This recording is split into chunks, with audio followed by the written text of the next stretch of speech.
भारत सरकार ने शिक्षा के क्षेत्र में एक बात कही है कि हम देश में डिजिटल यूनिवर्सिटी बनाएंगे और कोरोना के कारण से शिक्षा का बहुत अधिक नुकसान हुआ है और उसके लिए पहली से लेकर के 12वीं तक के बच्चों को हम एक बहुत बढ़िया टीवी चैनल प्रारंभ करेंगे। प्रदेश शिक्षा मंत्री गोविंद ठाकुर ने केंद्रीय वित्त मंत्री निर्मला सीतारमण द्वारा पेश किए गए बजट को ऐतिहासिक करार देते हुए बजट की जमकर सराहना की है। वीरवार को मंडी में आयोजित पत्रकार वार्ता के दौरान शिक्षा मंत्री गोविंद सिंह ठाकुर ने कहा कि केंद्र सरकार के द्वारा जो बजट पेश किया गया वह हर वर्ग के लिए राहत देने वाला है। उन्होंने कहा कि पूंजीगत व्यय बढ़ाने के लिए बजट में राज्य सरकारों को अतिरिक्त सहायता देने का ऐलान किया गया है, जिसमें हिमाचल को भी 6,000 करोड़ अतिरिक्त वित्तीय सहायता राशि मिलेगी।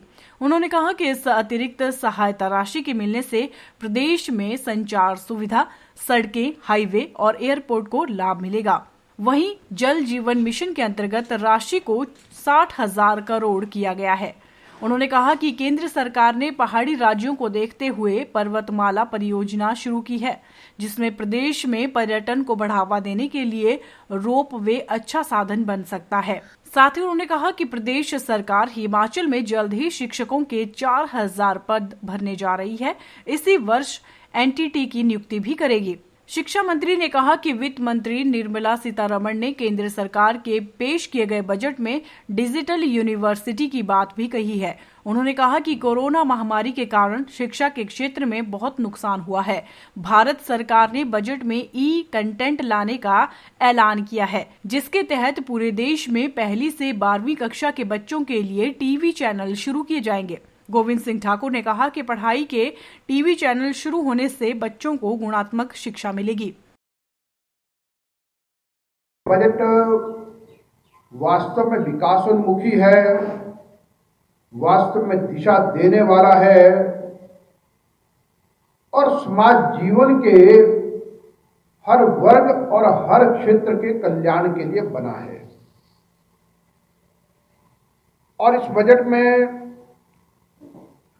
हम एक बात को देख रहे थे कि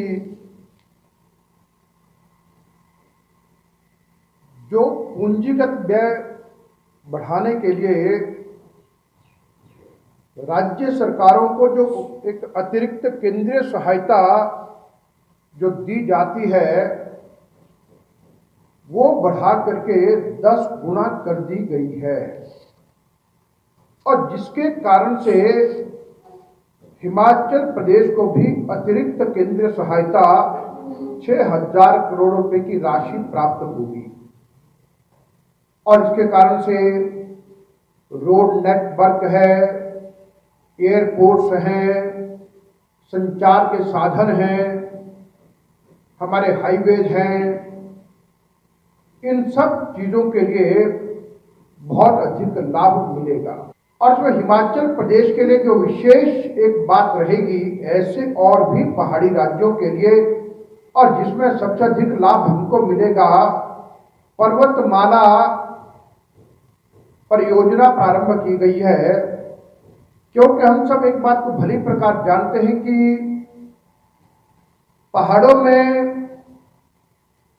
बहुत अधिक पहाड़ों को खोदना, बहुत लंबा जाना कठिन होता है क्योंकि भूमि की कमी होती है और कई बार ये कहा जाता है कि हमारे पहाड़ इस तरह के बने हैं कि आगे नदी पीछे नाला।